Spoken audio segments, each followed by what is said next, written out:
Welcome to Nocturnal Ledger. Before we begin, understand that what you are about to hear is not a fabrication of cinema or campfire tales spun from imagination. This is a descent into documented history, a reconstruction of events verified by the Lutheran Church, local police records, and the terrified testimonies of men of God who were supposed to be the spiritual protectors of their community. We are traveling to the frozen, isolated heart of northern Sweden, to a wooden structure that has stood as a monument to the unexplained for nearly a century. This is the story of the Borgvattnet Vicarage. Imagine the silence of Jämtland in 1927. It is a silence so profound it feels heavy, a physical weight pressing against the eardrums. The village of Borgvattnet is small, a cluster of lives huddled together against the biting Scandinavian cold, surrounded by dense forests of pine and spruce that stretch for miles, swallowing the light. In the center of this isolation stands the vicarage, or Prästgården. It is a large, imposing wooden house, painted a traditional red, designed to house the chaplain and his family. It should be a place of sanctuary, of prayer, and of peace. But by the late 1920s, the locals had already begun to whisper that the soil beneath the floorboards was sour, stained by tragedies that the church records had tried to forget. The first official documentation of the haunting begins with chaplain Nils Hedlund. Hedlund was a man of logic, a theologian who believed in the structure of the divine, not in the chaos of wandering spirits. He lived alone in the vast house, the silence of the rooms often amplified by the creaking of timber settling in the frost. It was an ordinary evening in 1927 when the reality of the vicarage first asserted itself. Hedlund was in the attic, a dusty, expansive space used for storage and drying laundry. The air up there was stale, smelling of old wood and mothballs. He had hung his laundry to dry earlier that day, heavy woolen garments suspended on a line stretched across the room. As he was gathering his things to leave, he noticed something that defied the laws of physics. The heavy, wet clothes were not hanging limp. They were moving. At first, he assumed a draft, perhaps a broken window pane letting in the winter gale. He checked the windows. They were sealed tight against the cold. He turned back, and in that moment, the atmosphere in the attic shifted, for the temperature plummeted, a sudden, sharp drop that made his breath visible in the dim light. Then, with a violence that made him jump, the laundry was torn from the line. It wasn't that the line snapped. It was as if invisible hands had grabbed the garments and hurled them to the floor with aggressive force. Hedlund stood frozen. The silence returned, but it was different now. It was a watching silence. He was a rational man, but as he stared at his clothes scattered on the floorboards, he felt the primal, undeniable sensation of being an intruder in his own home. This incident was not a one-time anomaly. Over the coming weeks, Hedlund would hear footsteps pacing the hallway outside his bedroom door. Heavy, deliberate strides. He would open the door, expecting to see a parishioner or a thief, only to be met with the empty or dark corridor. The footsteps would stop the moment the door opened, only to resume the moment he lay back in bed. When Hedlund left the parish, he didn't speak widely of these events, perhaps fearing for his reputation, but the vicarage does not rely on a single witness. The true horror of Borgvattnet is in the continuity of the terror. Successive inhabitants, people with no connection to one another, reported the exact same phenomena, independent of prior knowledge. In 1930, the new chaplain, Rudolf Tengden, moved in. Tengden was a man of deep faith, but faith offers little comfort when the laws of nature begin to dissolve in your living room. During his tenure, the activity escalated from auditory to visual. Tengden documented seeing a figure, a woman dressed in gray, moving silently through the great hall. But this was not a fleeting shadow or a trick of the light. He described her as solid, real enough to touch, yet she moved with a gliding motion that suggested her feet did not make contact with the floorboards.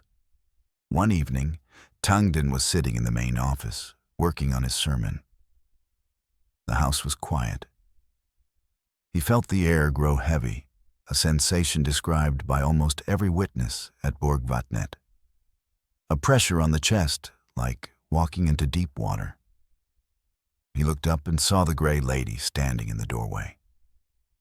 She wasn't looking at him. She was looking past him, her expression one of infinite sorrow. As he stood to confront her, she didn't vanish into thin air like a movie ghost. She simply walked away, turning the corner into the hallway. Tengden chased after her, seconds behind. When he turned the corner, the hallway was empty. There were no exits. She had simply ceased to exist in the physical realm. By the 1940s, the reputation of the vicarage had spread beyond the village. It was becoming a place of dark folklore. But it was the arrival of Chaplain Otto Lindgren and his wife that brought the most physically aggressive phenomena to light.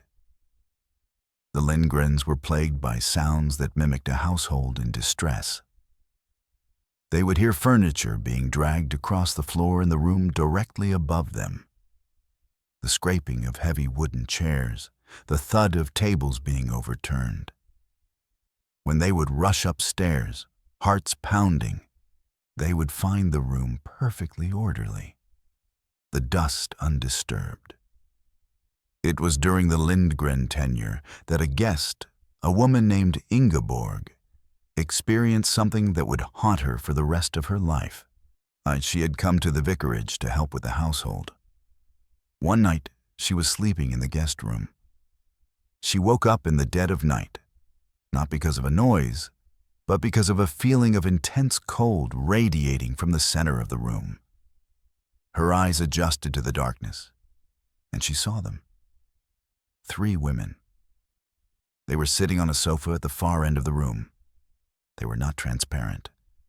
They looked like flesh and blood, but their eyes were fixed on nothing. They were crying. Ingeborg lay paralyzed with fear, listening to the sound of their weeping. It wasn't a hysterical scream, but a low, mournful sobbing that seemed to vibrate through the bed frame. She squeezed her eyes shut, praying for dawn. When she opened them again, the women were gone.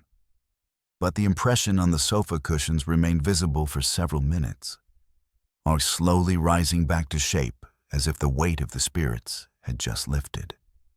However, the most documented and perhaps the most terrifying era of the Borgvattnet Vicarage centers on the year 1945 and a man named Erik Lindgren. No relation to the previous Otto. Erik was the new chaplain, and he arrived with a healthy dose of skepticism. He was a modern man, ready to dismiss the superstitious nonsense of the villagers. He started keeping a journal, a diary that would become one of the most chilling pieces of evidence in Swedish paranormal history. Erik Lindgren decided he would not be intimidated by stories. He bought a rocking chair, a sturdy piece of furniture where he intended to sit, read, and relax in the evenings. He placed it in the main living area. But the house seemed to reject his presence, and specifically, it rejected his attempts to relax. The first time it happened, Lindgren was sitting in the rocking chair, reading a book. He felt a gentle push against the back of the chair. He assumed he had shifted his weight. Then the push came again. Harder. It was rhythmic, opposing the motion of his rocking. He stopped the chair with his feet, planting them firmly on the floor. The room went silent. The air grew cold. Suddenly, a violent force slammed into the chair. Lindgren described it as if invisible hands had grabbed the backrest and heaved it forward. He was thrown physically out of the chair, landing on the floor. He stood up, shaken, his skepticism cracking. He looked at the chair. It was still rocking wildly, powered by an energy that wasn't there. Lindgren was a stubborn man. He sat back down. He was the master of the house, when he would not be unseated by a ghost. Minutes later, the force returned, more aggressive this time. He was thrown again, tumbling onto the rug. This happened multiple times over his residency. The entity did not want him in that chair. Lindgren's diary entries from this period paint a picture of a man slowly being worn down by sleep deprivation and constant dread. He wrote about the watcher. He described the sensation of being observed constantly, from the moment he woke up to the moment he fitfully fell asleep. He wrote about the sounds of a party happening in the kitchen, clinking glasses, laughter, music, only to walk in and find the kitchen dark and silent. He wrote about the heavy, dragging footsteps that would circle his bed at night, never revealing who or what was making them. The psychological toll on the residents cannot be overstated. Imagine living in a home where your reality is constantly gaslighted by the environment. You put a book down on the table, turn around to pour coffee, and when you turn back, the book is gone. You find it 3 days later in the attic, a room you haven't entered. You lock the doors at night, double-checking the deadbolts, only to wake up in the morning with the front door standing wide open, snow drifting into the hallway. This was the daily reality for the clergy of Borgvattnet. As the years passed, the church could no longer ignore the situation. The Bishop of Härnösand was informed. The church was in a difficult position. To acknowledge the haunting was to admit to a reality that sat uncomfortably with modern theology, but to ignore it was to abandon their priests to a living hell. In the early 1980s, a priest named Tore Forslund came to the village. He became known in the Swedish media as the ghost priest. Forslund was different. He didn't just want to endure the haunting. He wanted to end it. He believed that the spirits were trapped, souls in need of liberation. He attempted several exorcisms in the house. These were high-stress, intense rituals involving holy water, scripture, and direct confrontation with the unseen. But instead of cleansing the house, the activity seemed to mock him. During his time there, the phenomena became more chaotic. Lights would flicker in response to questions. The temperature fluctuations became extreme. Forslund faced immense criticism from his superiors, who felt he was bringing superstition back into the church, and he eventually left, leaving the vicarage as active as ever.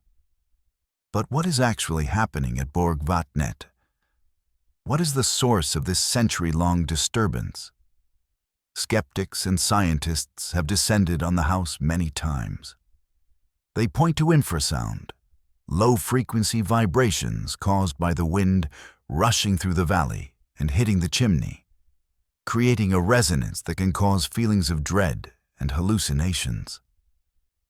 They talk about the old plumbing, the settling wood, the psychological impact of the extreme isolation and the dark Swedish winters.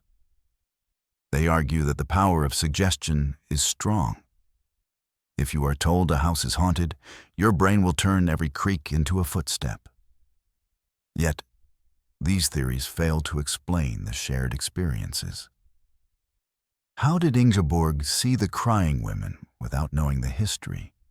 How did Nils Hedlund and Erik Lindgren, separated by nearly 20 years, describe the same heavy footsteps and the same aggressive, localized gravity?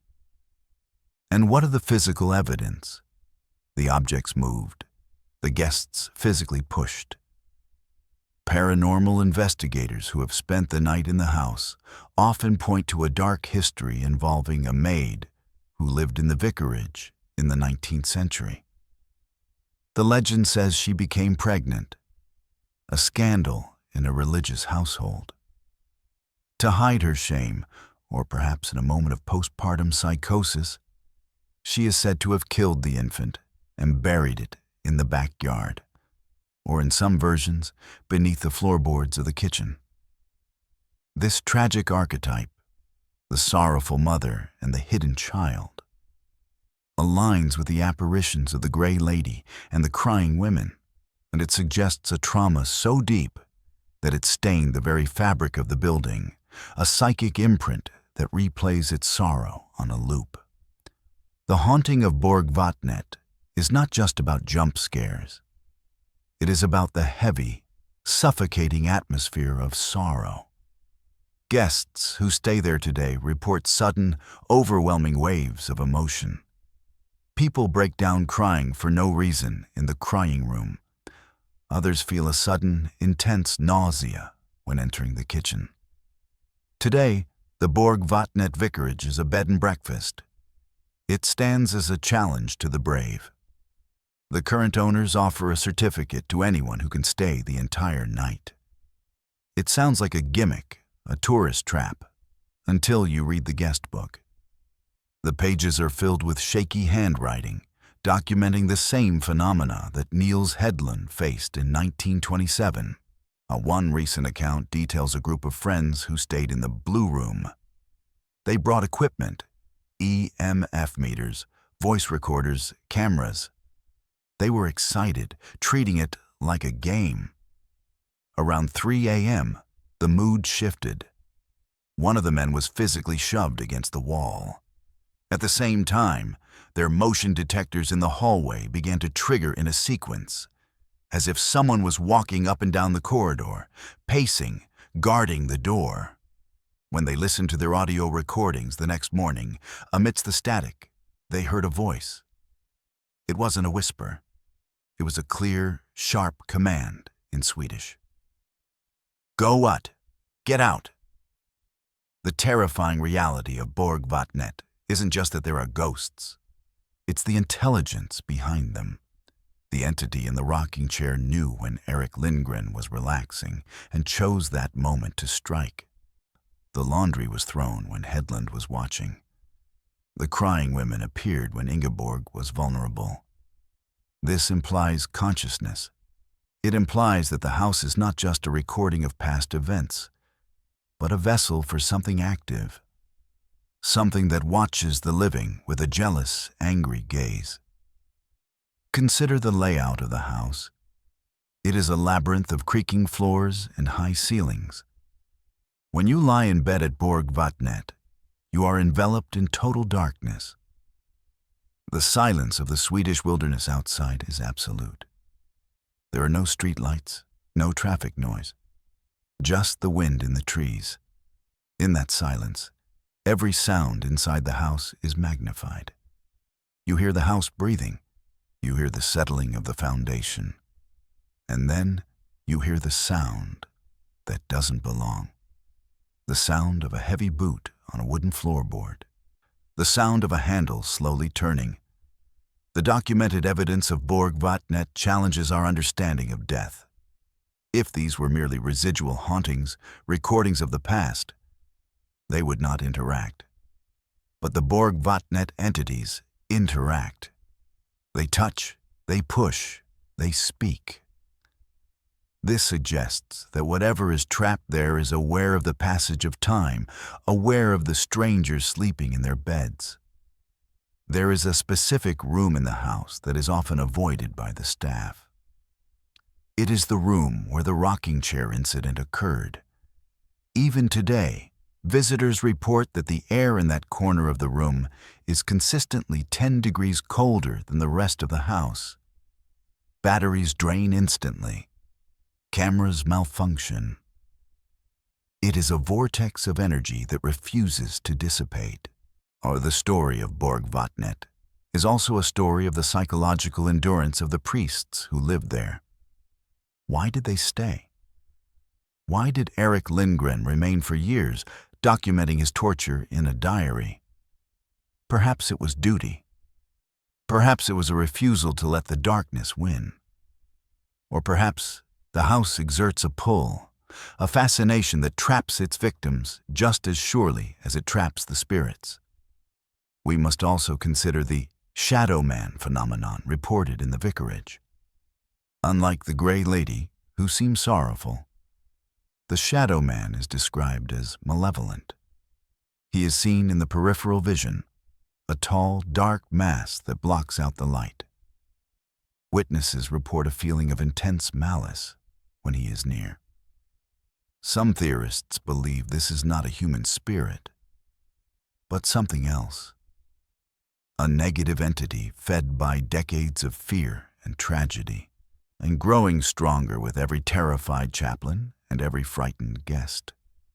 The official stance of the church has softened over the years, moving from denial to a quiet acknowledgement of the difficulties within the property.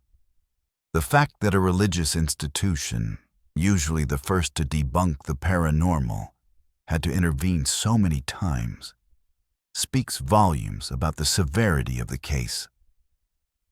They couldn't explain it away. They couldn't pray it away. They could only document it and eventually abandon the property to the secular world. As you listen to this, you might be sitting in the safety of your own home. The lights might be on. But close your eyes for a moment and transport yourself to Ragunda, Sweden. It is 1945. You are Erik Lindgren. The snow is piled high against the windows, sealing you in. The fire is dying down in the hearth. When you are alone in the vicarage, you sit in your rocking chair, trying to find a moment of peace in the scripture. And then the chair begins to move. Not by your own power, you freeze. The air goes cold. And from the dark corner of the room, you feel eyes on you. Hateful, ancient eyes. You realize that you are not the master of this house. You are merely a guest, and your welcome has run out. The Borgvattnet Vicarage remains one of the few places on earth where the supernatural is not a question of belief, but a matter of record. It is a place where the veil between our world and the next is not just thin, it's torn. The footsteps continue. The shadows still walk. And the rocking chair, though now a museum piece, still waits for someone to sit so it can throw them to the floor. And this brings us to the end of our investigation into the haunting of Borgvattnet. But the story itself does not end. Tonight, somewhere in that red wooden house in the frozen north, a floorboard will creak under the weight of an unseen walker. A guest will wake up in the dark, heart hammering against their ribs, wondering if the shadow in the corner is just a coat rack, or if the Grey Lady has returned to weep for her lost child. The world is full of things we cannot explain, corners of reality where the logic of daylight does not apply.